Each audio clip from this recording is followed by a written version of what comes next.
एक बार की बात है, एक गांव में बंटी नाम का किसान अपनी पत्नी पुष्पा के साथ रहता था।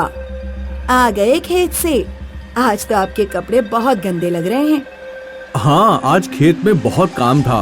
अब जल्दी से खाना लगा दो, बहुत तेज नींद आ रही है। रात में जब बंटी और पुष्पा सो रहे थे तो अचानक उन्हें किसी के दरवाजा खटखटाने की आवाज सुनाई दी। बाहर कोई गाना गा रहा था। अभी जिंदा हूँ तो जी लेने दो, भरी बारिश में पी लेने दो, शराब दो, दरवाजा खोलो, शराब दो। पुष्पा, आज क्या तुमने दरवाजा खुला छोड़ दिया? लगता है गांव में फिर वही देवदास चुड़ैल आई है। जल्दी जाओ, दरवाजा बंद करके आओ। पुष्पा उठकर दरवाजा चेक करने जाती है, लेकिन दरवाजा पहले ही बंद था। पुष्पा दरवाजे पर कान लगाकर सुनती है। पड़ोसी के घर से चुड़ैल की भयानक आवाज आ रही थी। लगता है पड़ोसी ने अपना दरवाजा खुला छोड़ दिया था। चुड़ैल उन्हीं के घर में घुस गई है। मुझे तो समझ नहीं आता कि हम चुड़ैल की समस्या से कब मुक्त हो पाएंगे। सरपंच जी कुछ करते ही नहीं।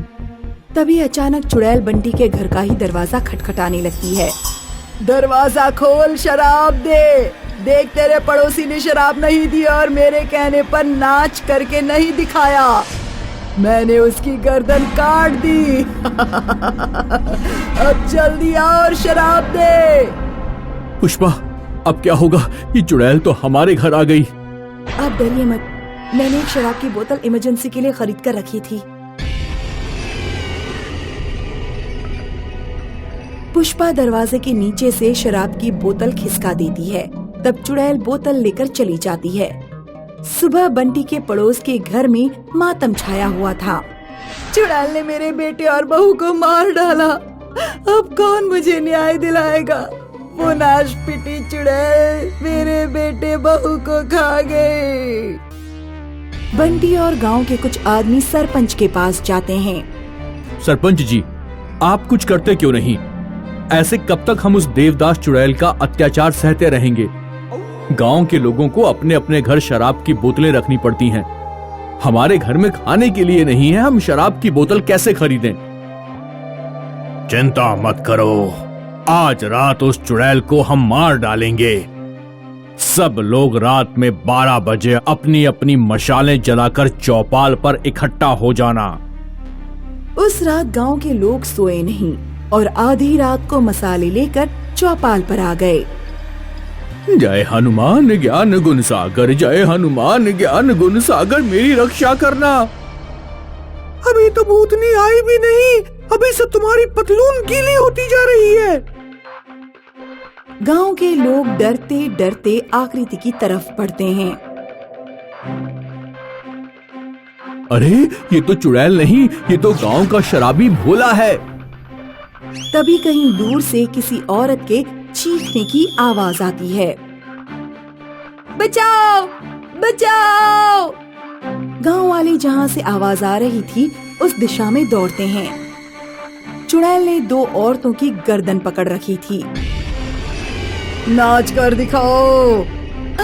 हमें नाचना नहीं आता, हमें छोड़ दो, हमें छोड़ दो। नाच कर दिखाओ वरना गला घोट दूंगी। हमें क्या करना चाहिए? क्या पूरे घर को आग लगा दें? नहीं, घर के अंदर 2 औरतें भी हैं। अगर हमने पूरे घर को आग लगाई तो वो दोनों भी मारी जाएंगी। ऐसा करते हैं, पहले हम उस चुड़ैल को डराते हैं। सुनो चुड़ैल, यहाँ से चली जाओ वरना हम घर में आग लगा देंगे और तुम जलकर राख हो जाओगी। लगा दो आग। मेरी जिंदगी में तो 40 साल पहले ही आग लग चुकी है। ऐसा कहकर चुड़ैल उन औरतों को छोड़कर गायब हो जाती है। काका, 40 साल पहले इस गांव में जो घटनाएं हुई हैं, हमें उनके बारे में पता करना चाहिए। शायद उस चुड़ैल के बारे में कुछ पता लग जाए। हमारे गांव में कोई इतना बुजुर्ग आदमी नहीं है जो 40 साल पहले हुई घटनाओं की जानकारी दे सके। काका, पड़ोस के गांव में एक 100 साल से ऊपर का आदमी रहता है, शायद वो कुछ जानता हो। बंटी और सरपंच उस बुजुर्ग आदमी से मिलने जाते हैं। वो बुजुर्ग आदमी को देवदास चुड़ैल के बारे में सारी बात बताते हैं। देवदास चुड़ैल, हाँ मुझे याद आया। 40 साल पहले की बात है। गांव में श्यामदास नाम का एक बहुत अमीर जमींदार रहता था। उसकी बेटी एक नीची जाति के लड़के से प्यार करती थी। जब जमींदार को ये बात पता लगी तो उस जमींदार ने लड़के को मरवा दिया, क्योंकि अगर जमींदार की लड़की नीची जाति के लड़के से शादी कर लेती तो जमींदार की नाक कट जाती। लड़के के मरने के बाद वो लड़की शराबी बन गई, गली गली भटकने लगी और फिर कहीं गायब हो गई। किसी को नहीं पता वो कहाँ गई। जमींदार भी गांव छोड़कर चला गया। मुझे लगता है ये उसी लड़की की आत्मा है जो चुड़ैल बनकर तुम लोगों को परेशान कर रही है। वो चुड़ैल प्रेम की भूखी है, उससे प्यार से बात करो। काका, आज रात मैं अकेले ही चुड़ैल से बात करूंगा। हालांकि मुझे डर लग रहा है, लेकिन फिर भी मैं ये काम करूंगा। बंटी उस रात अकेला ही चौपाल पर बैठा रहा। फिर चुड़ैल उसके पास आई। मैं तुमसे नहीं डरता, मुझे तुम्हारे बारे में सब कुछ पता लग गया है। तुम्हारे साथ जो कुछ भी हुआ उसका मुझे बहुत अफसोस है, लेकिन उसके लिए हम गांव वालों को परेशान मत करो। गांव में कोई भी लड़का या लड़की किसी से भी प्रेम करेगा तो हम उनकी शादी कराएंगे। हम अपने गांव में जाति भेद भी नहीं रहने देंगे।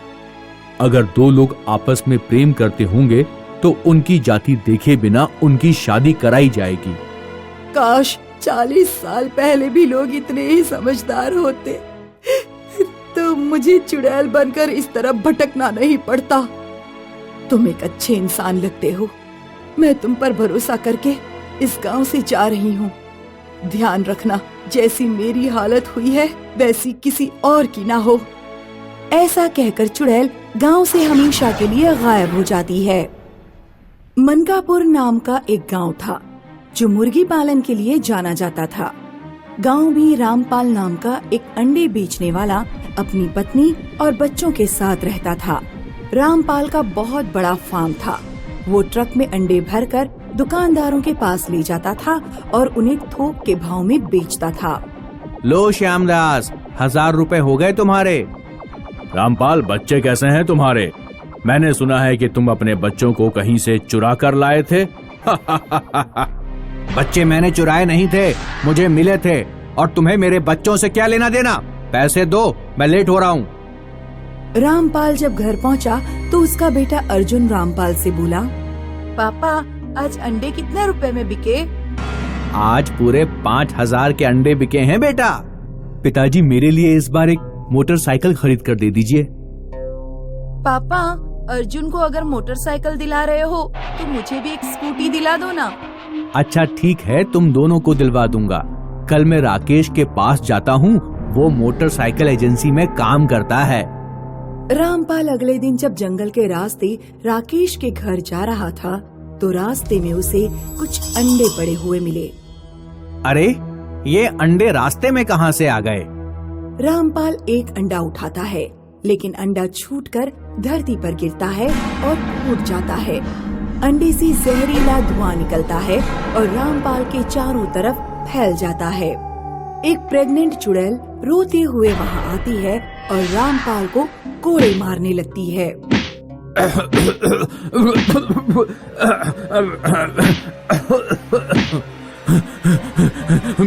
मुझे छोड़ दो, तुम कौन हो? मुझे जाने दो।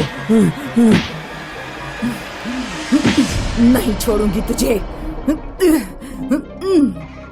उधर से राकेश आ रहा था। राकेश ने देखा कि रामपाल किसी से बातें कर रहा है, लेकिन आसपास कोई नहीं है। अरे रामपाल भैया, क्या हुआ? अकेले में किससे बात कर रहे हो और इतने घबराए हुए क्यों हो?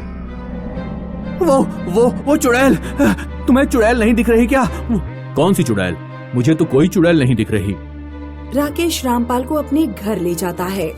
राकेश, मैं तुम्हारे घर आ रहा था। पता नहीं, जब भी इस रास्ते से गुजरता हूँ मुझे कोई आत्मा पकड़ लेती है।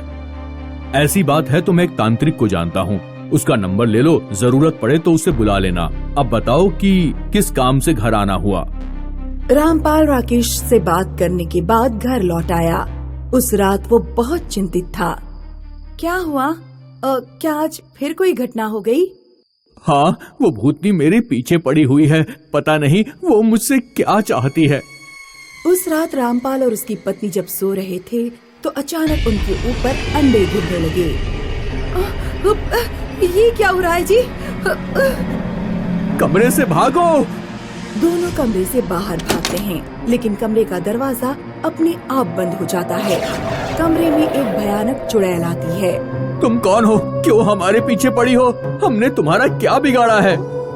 तुमने मेरा सब कुछ छीन लिया 16 साल पहले। अचानक अर्जुन और पूजा दरवाजा खोल देते हैं। क्या हुआ माँ और पिताजी? कमरे में इतने सारे अंडे किसने फैला दिए? और आप लोग इतने डरे हुए क्यों हैं? कुछ नहीं हुआ बच्चों, तुम लोग जाकर सो जाओ। अर्जुन और पूजा जाकर सो गए, लेकिन रामपाल और उसकी पत्नी को पूरी रात नींद नहीं आई। जब से बच्चे हमारे घर आए हैं तब से वो चुड़ैल हमारे पीछे पड़ी हुई है। आज वो हमें नुकसान पहुंचाना चाहती है। कल ऐसा न हो कि वो हमारे बच्चों को नुकसान पहुंचाए। नहीं, वो हमारे बच्चों को नुकसान नहीं पहुंचाएगी। इतने सालों में कभी भी वो अर्जुन और पूजा को दिखाई ही नहीं दी। उस चुड़ैल का अर्जुन और पूजा से क्या कनेक्शन है? तुम अर्जुन और पूजा को घर लेकर आए और तभी से चुड़ैल हमें परेशान कर रही है। तुम अर्जुन और पूजा को चुड़ैल से मत जोड़ो। चुड़ैल का हमारे बच्चों से कोई लेना देना नहीं है। ये एक संयोग हो सकता है कि जब अर्जुन और पूजा को मैं घर लाया तो चुड़ैल भी पीछे पीछे हमारे घर में आ गई। तभी अचानक घर के अंदर से अर्जुन और पूजा की चीखने की आवाज आती है। मम्मी, पापा, बचाओ! रामपाल और उसकी पत्नी अंदर दौड़ते हैं। जब वे दोनों अर्जुन और पूजा के कमरे में पहुँचे तो उन्होंने देखा कि अर्जुन और पूजा गर्दन तक एक बड़े से अंडे में बंद हैं। माँ, पिताजी, एक चुड़ैल हमारे कमरे में आई थी। उसने ही हमें अंडे में बंद किया है। हमें इन अंडों से बाहर निकालिए। हमारा दम घुट रहा है, हमें बाहर निकालिए। रामपाल हथौड़ी लेकर आता है और हथौड़ी से अंडों को तोड़ता है। तब अर्जुन और पूजा बाहर निकल पाते हैं। लगता है अब उस तांत्रिक को बुलाना ही पड़ेगा।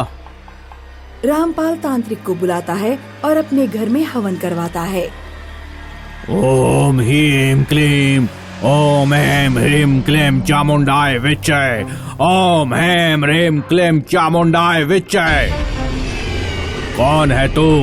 सामने आ। ओम ह्रीं क्लीं चामुंडाय विच्चे, ओम ऐं ह्रीं क्लीं चामुंडाय विच्चे।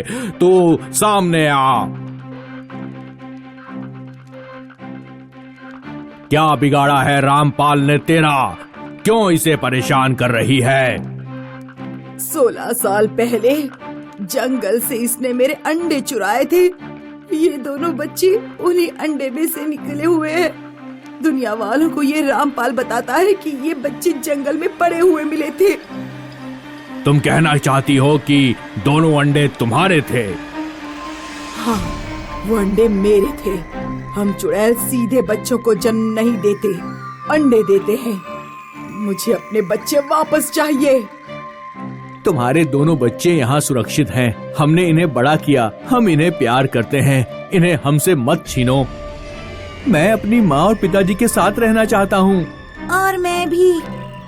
ठीक है बच्चों, और तुम दोनों यहाँ इंसानों के बीच खुश हो तो मैं क्या कर सकती हूँ। लेकिन याद रखना कि तुम्हारी एक माँ है जो जंगल में रहती है। तुम जब भी मिलना चाहो अपने बच्चों से आकर मिल सकती हो। मेरे बच्चों को कोई परेशानी नहीं होनी चाहिए, वरना मैं तुम्हें सताऊंगी। ऐसा कहकर चुड़ैल गायब हो जाती है।